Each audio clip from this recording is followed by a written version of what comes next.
The Greater Toronto Area real estate market is down 18.5% from the peak in February of 2022, and on average, homes in the city of Toronto are now selling for over asking for the first time since June of 2022. I'm going to start this video off with what I'm hoping is a short story about the last offer I submitted with a client to show that sometimes broad stats don't give you the full picture. It's important to focus on what's going on in each particular neighborhood at certain price points. So earlier this week, we toured a fix and flip property, but it wasn't lipstick on a pig type of situation. The finishes were nice and no corners were cut in order to flip quickly. As is the case with a lot of listings in the Danforth, the property was listed artificially low and there was an offer presentation. We ran the comps, dug into the property details, and analyzed the market to determine the home was valued around $1.37 million.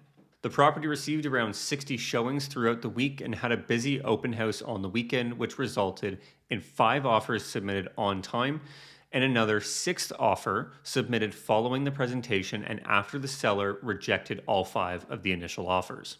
The 6th offer was strong on price and unconditional, so the seller accepted it. The interesting thing is, we were sitting in second place before the 6th offer was submitted, and our price was quite a bit under the determined fair market value of 1.37. And since the first place offer was not accepted, that means all 5 original offers were not satisfactory to the seller and likely under fair market value. And yes, since it's a blind bidding system, that is speculation. However, I'm confident in the statement. The 6th offer rolls through after all 5 offers expired for $100,000 over fair market value, and the seller, of course, accepted it. There are 2 morals to this story. One is blanket averages, the City of Toronto and the GTA are good for understanding the overall performance of real estate, but not for analyzing particular neighborhoods. And 2, there are buyers out there competing for the very little inventory available to them. If you'd like to know what's going on in your neighborhood or a neighborhood you're interested in, reach out and we can dig deep into the stats. Before I jump into the dry and boring stats for the month of March, I'd love to know what you think of the Toronto real estate market right now. So let me know in the comments section below. My name is Macallum and I'm a real estate agent in the city of Toronto, and I run a real estate team which services the GTA. If you'd like to schedule a call with me directly, you can go to the first link in the description of this video and book a meeting directly into my calendar at a time that works best for you. And if you learn anything from this video or want to see what type of real estate content I release next, give this video a thumbs up and hit that subscribe button. My goal is to hit 500 subscribers by the end of 2023, and who knows, if we hit that number, there may be a giveaway.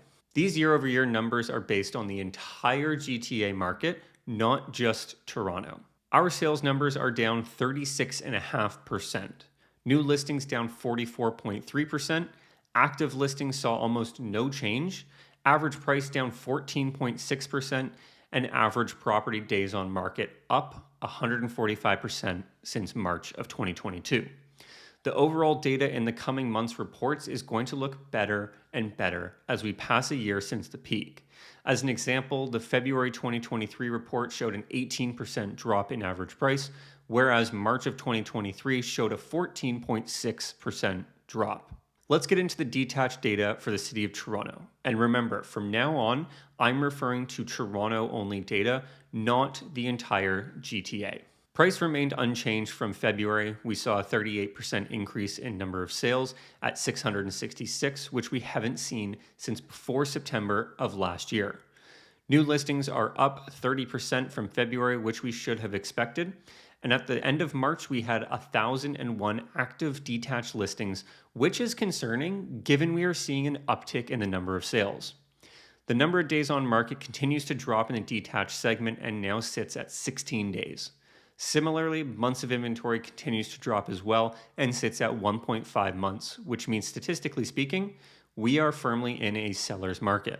The number of sales to new listings is also up to 59%, which also indicates a seller's market. The semi-detached market performed very similarly to the detached market segment last month, with very little change to average price, ending the month at $1.26 million.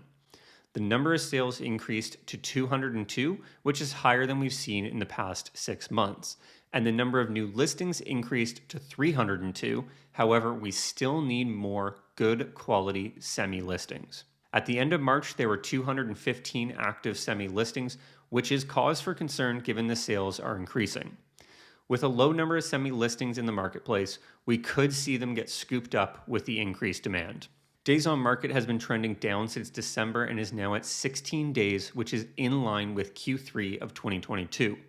And months of inventory is performing the same way, now sitting at 1.1 months, which is the lowest we've seen in 6 months.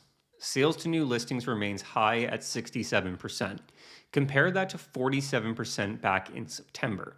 Sellers can be confident in their homes selling. Now let's move into the freehold townhouse market, which I think has been the most interesting segment in the market the past few months. And the reason I think that is because the average price of a freehold townhouse has been outpacing the average price of a semi in Toronto for 4 of the past 7 months. The average price of a Toronto townhouse dropped 7% from February to March. Given the way the market has performed, I would have anticipated that semis would increase and close the gap between detached, not townhouses dropping in value. However, since townhouses were quite overheated, it also makes sense to see a drop in that segment. The number of new listings increased to 111 and is back in line with Q3 and 4 of 2022. Whereas the number of active listings at the end of the month was 82, which is in line with the past few months. However, since there were 33% more townhouse sales in March than February, inventory is eroding, which only gives us 1.1 months of inventory. Given the nature of townhouses being the stepping stone from condo all the way up to detached, we could see townhouses rip due to the lack of inventory and buyers trying to move up the property ladder.